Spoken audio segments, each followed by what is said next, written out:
I can tell you, we are going to continue investing money in roads. Anyone who thinks that you can stop building roads has obviously not traveled outside of Montreal very much and doesn't understand how big this country is and doesn't understand what it takes to get to some of our resort communities. So I would say that the environment minister has once again demonstrated how tone deaf he is on anything to do with environmental issues. It was a weird ideological statement, but when you look at emissions caps on our energy sector, so many things that Minister Guilbeault seems to pull out of the air that really attack Alberta is something that we obviously will stand up to that because it's our constitutional right, and Albertans expect that they have a provincial government that will stand up for their interests. The province of Alberta is currently facing multiple attacks from the Minister of Environment and Climate Change, Steven Guilbeault. Before promoted by Justin Trudeau, he participated in the far-left Greenpeace organization and was arrested for his activism. He frequently targets one of the cleanest oil and gas industries on the planet, introducing radical left regulations based on ideologies.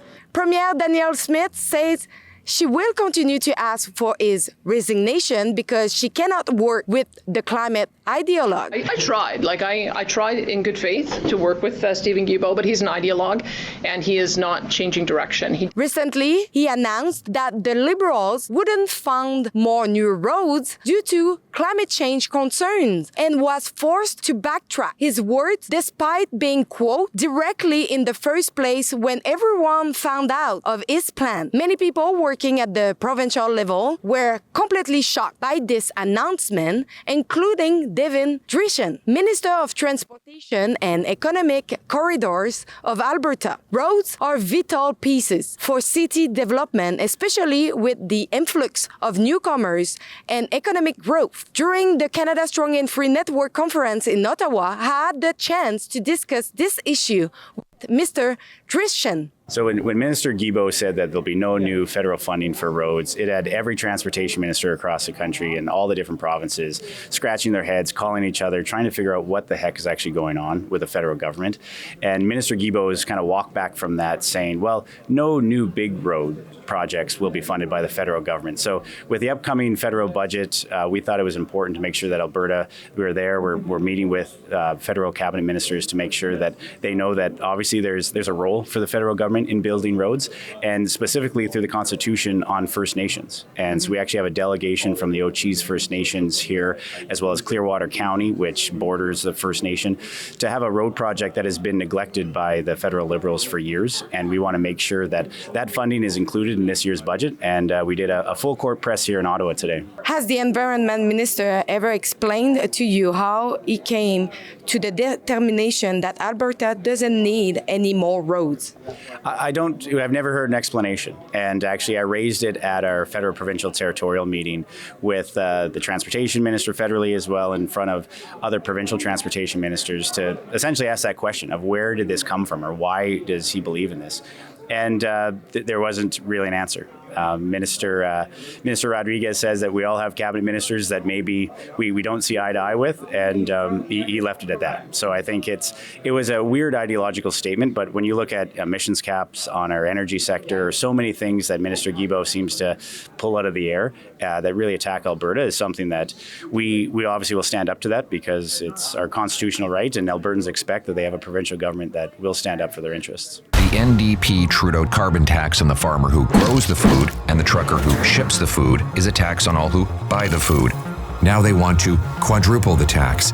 I'm Pierre Polyev. I'll axe the tax so you pay less and bring home more. Is it even possible to not invest in big project of road? Yeah, well, we as a province of Alberta, we grew by 100,000 people 2 years ago, 200,000 people just last year. So a growing province, and we want to make sure that at least our provincial budget goes up. But there is a federal program that invests in large projects. It's the National Trade Corridor Fund, and Alberta is actually 0 for 9 from federal funding on big major road projects. So that's something that we're very concerned about.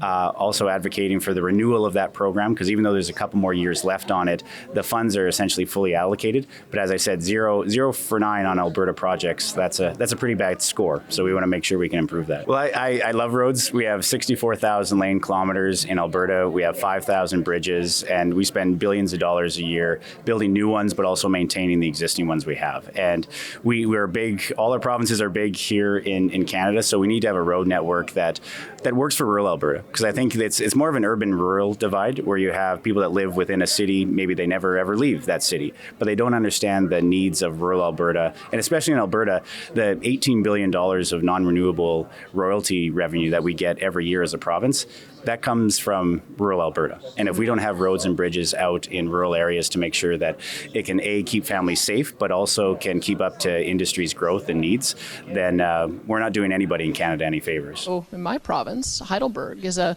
cement company that is going to take the CO2, embed it in their cement, and make a stronger concrete. And there'll be the first net zero cement plant in the entire world. Dow Chemical has, truly. I hear from Daniel Smith that now you find a way to use the CO2 in the cement and make it more efficient. Do you know a little bit about this new project? Yeah, it's amazing technologies that we're developing, as well as approving in our technical service branch within the department, of new innovative ways, whether it's CO2 being sequestered in cement or new geocell technology, so you don't have to dig deep into the ground and put yards and yards of gravel. You can have a thinner base with these geocell technologies that save a lot of energy and time and money. So we're always looking at better ways to build, because we have everything from sand to muskeg to mountains that we have to build our roads into. So trying to find new, innovative, and better ways is something that we're always interested in. Steven Guilbeault is working kind of against Alberta. Do you have the same feeling?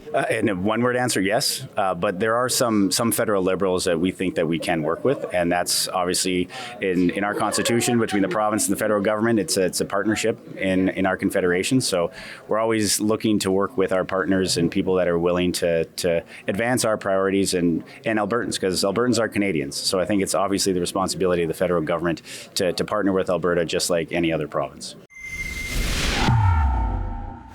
Don't forget to go over rebelfieldreports.com.